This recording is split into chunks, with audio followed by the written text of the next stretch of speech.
муҳаммадрӯзӣ Искандаров, раиси вақти Ҳизби демократии Тоҷикистон, 16 сол қабл дар шаҳри Королёваи вилояти Москави Русия боздошт шуд. баъдан озод ва моҳи апрели соли 2005 дубора боздошт ва ба таври мармуз ба Душанбе истирдод шуд. Он чӣ ки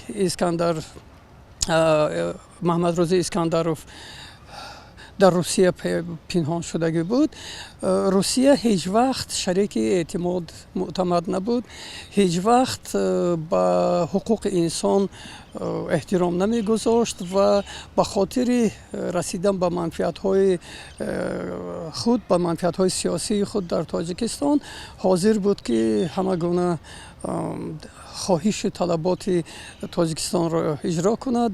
боздошти ӯ дар ҳоли сурат гирифт ки мақомоти Тоҷикистон қаблан дар муқобили Искандаров парвандаи ҷиноӣ боз карда буданд. иттиҳомоте ки бар ӯ бастанд хеле зиёд аст. мавзӯъҳои зиёд аст ки ба он мавзӯъҳо иттиҳоме бар Муҳаммадрӯзӣ бастанд ва шаффофияти инҳо то ҳанӯз маълум нест ки чӣ қадар инҳо шаффофанд, чӣ қадар нестанд, дар кадом гуноҳҳое ки ба ӯ бор карданд, дар кадом гуноҳҳо ӯ воқеан гуноҳ содир кардааст, ҷурм кардааст, инҳо ҳанӯз рӯшан нестанд. баъдан моҳи октябри соли 2005 Муҳаммадрӯзӣ Искандаров бо қарори додгоҳи олии Тоҷикистон бо ҷурми терроризм, бандитизм, нигаҳдории ғайриқонунии муҳофизон ва силоҳ, сӯистифода аз мақом ва аз худкунии моликияти давлатӣ ба 23 соли зиндон маҳкум шуд. худи Искандаров он иттиҳомотро қабул надошт. ман аз ҷумлаи онҳое будам ки тақрибан дар ҳамаи марофиҳои судии Искандаров иштирок доштам ва ягон далел исботи комили худро пайдо накард, аз ҷумла ҷиноятҳои вобаста ба фасодкориҳо дар барқи Тоҷикгаз. вале яке аз кормандони собиқи оҷонсии мубориза бо коррупсия таъид кард ки Муҳаммадрӯзӣ Искандаров замони кор дар Тоҷикгаз аз мансаб сӯистифода ва пули давлатро тасарруф карда буд.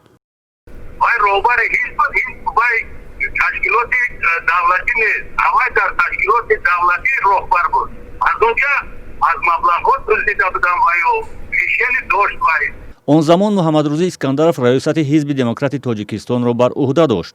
ӯ соли 1999 раиси Ҳизби демократии Тоҷикистон интихоб шуда буд.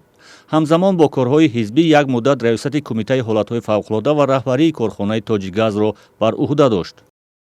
дар суҳбати ахире ки пас аз 4 моҳи фирор аз Душанбе бо ҷаноби президент доштанд, тавре баъдан дар суҳбатҳош бо хабарнигорон гуфт, вақте президент ба ӯ чанд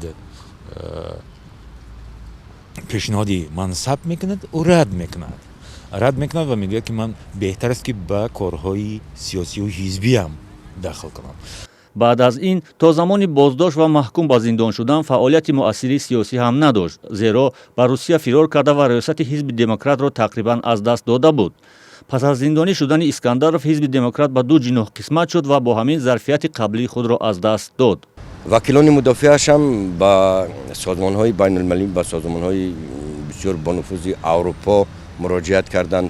онҳо ҳамеша эътироз баён мекунанд, вале дар ин мавзӯъ, дар мавзӯи бегуноҳ шумурдани Муҳаммадрӯзӣ Искандаров ё аз зиндон озод кардани ӯ ҳеҷ дигаргунӣ, ҳеҷ тағйироте ба вуҷуд наомадааст ва ҳеҷ чиз рӯшан нест.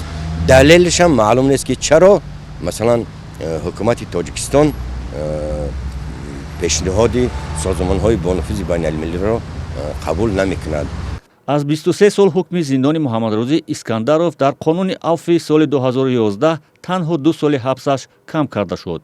ҳоло дар яке аз зиндонҳои Тоҷикистон адои ҷазо мекунад. сиҳат саломат аст, шароити зиндагишам хуб аст, саломатиш ягон шикоят надорад. ман худам тахминан 2 ҳафта пеш рафта дида будам, суҳбатам доштем, мушкилот надорад.